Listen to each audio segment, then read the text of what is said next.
मधुबन के बाबा, मधुबन के बाबा मुरली वाले, आपका क्या कहना, आपका क्या कहना। ओम शांति। आज 6 जुलाई 2022 के साकार मधुर महावाक्य हैं।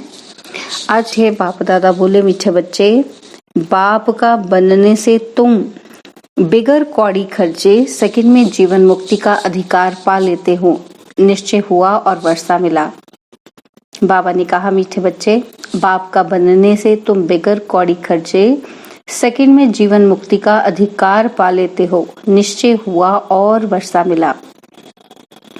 बाबा ने आज प्रश्न पूछा कि श्रूड बुद्धि यानी कि समझदार बच्चों का कर्तव्य कौन सा है, और उत्तर में बाबा कहते, सच्ची यात्रा करना और कराना, यही श्रूड बुद्धि बच्चों का कर्तव्य है।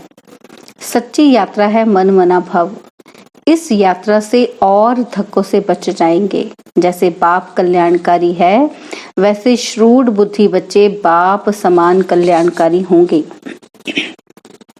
बाबा ने एक और प्रश्न पूछा कि बाप तुम बच्चों को कौन सी बात कहते हैं जो तुम सबके कान में सुनाते रहो, और उत्तर में बाबा कहते कि बाबा कहे, बच्चे तुम मुझे याद करो।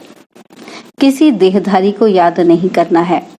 देहधारी को याद करेंगे तो देह अभिमानी बन पड़ेंगे।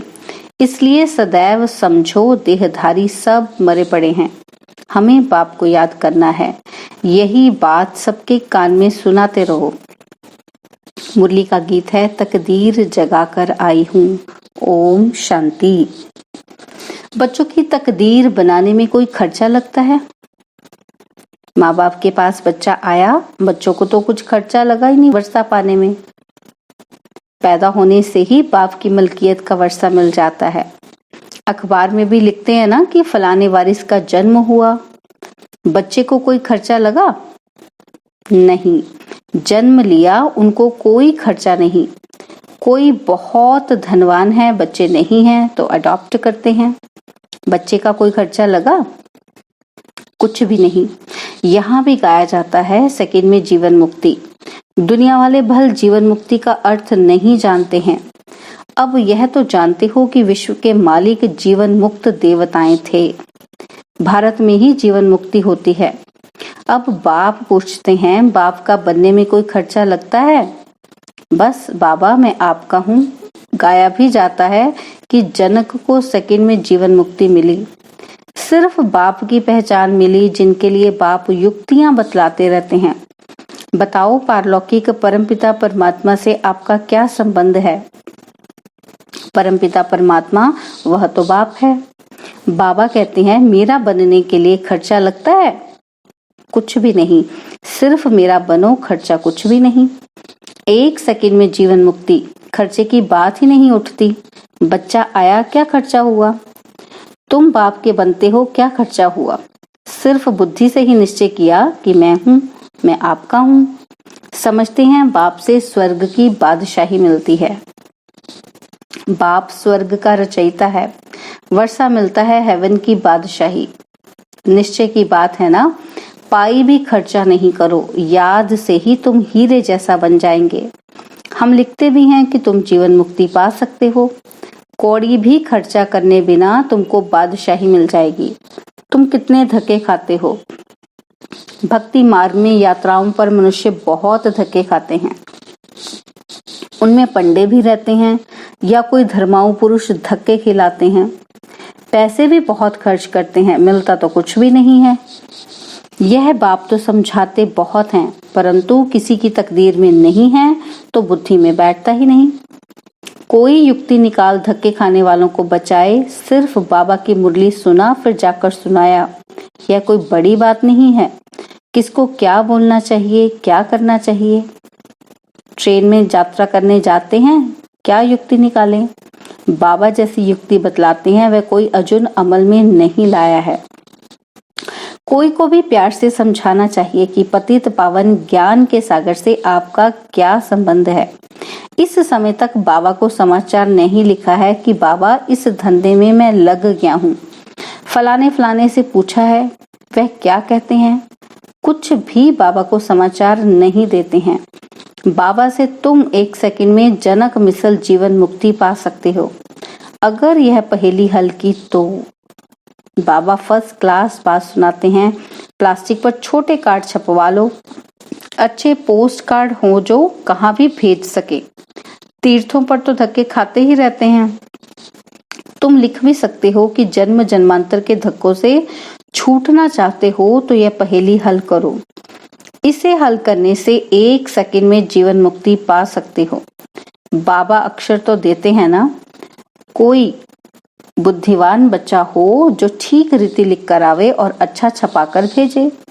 बड़े शहरों में काम छठ हो सकता है। बहुत सुंदर प्लास्टिक के कार्ड हों, उसमें त्रिमूर्ति का ठप्पा लगावे ना लगावे। बाबा युक्तियां बहुत अच्छी बताते हैं।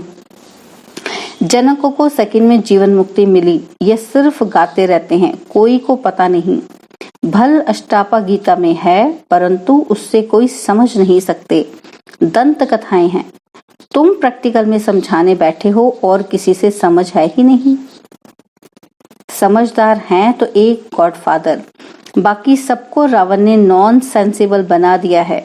पावन को सेंसिबल, पतित को नॉन सेंसिबल कहा जाता है। इस बेहद की बात को कोई जानते नहीं है। यह तो बिल्कुल सिंपल है। बोलो हाँ बरोबर हमारा पिता है। पिता से तो जरूर बेगर कोई खर्चा बच्चे को वर्षा मिलना चाहिए। बच्चा पैदा होता है और वर्षा मिल जाता है।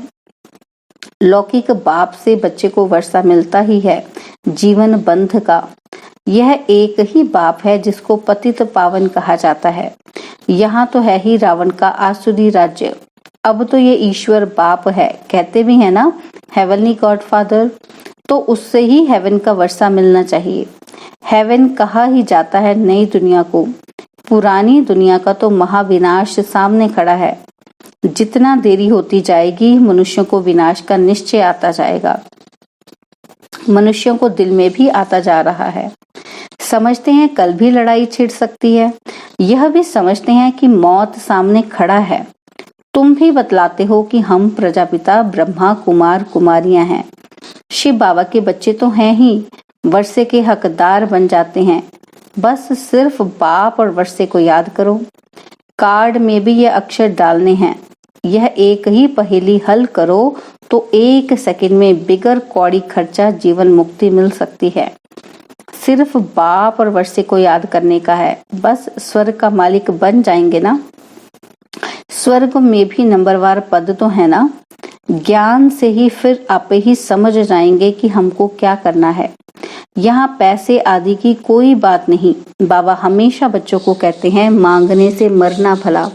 बाप से वर्षा पा लिया फिर मांगते क्यों हो। माँ बाप दोनों चाहते हैं कि एक लड़का वारिस हो। तुम अभी बाबा के बच्चे हो ना, सब फादर कहते हो ना। बाप आत्माओं से बात करते हैं, अरे लड़के तो तुम हमारे हो ना, फिर मुझे और वर्षे को क्यों नहीं याद करते हो। इन लड़कों से बात करता हूँ, यानी कि आत्माओं से।